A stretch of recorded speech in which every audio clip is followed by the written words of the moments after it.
逃げるように汽車は走る。さよならが夢ならば引き返すけど、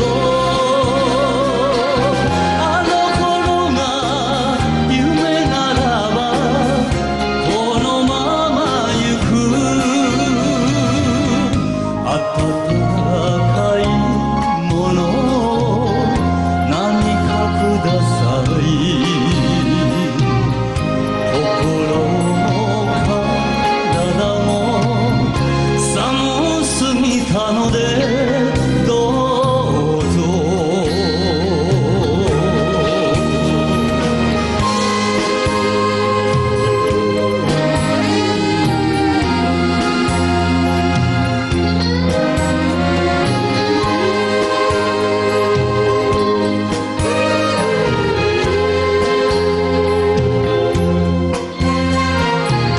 少しばかり離れた席恋人たち、無邪気色の膝掛けをかけて眠る。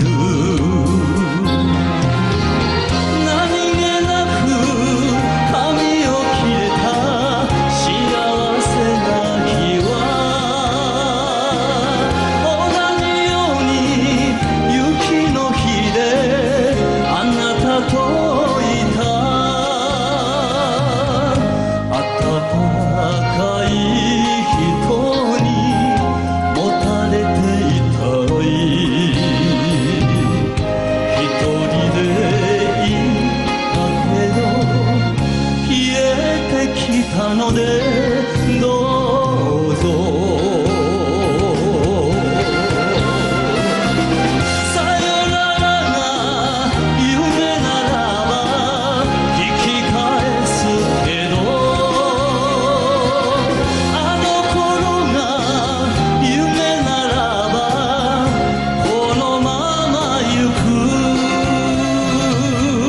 温かいもの何かください。心も体も寒すぎるのね。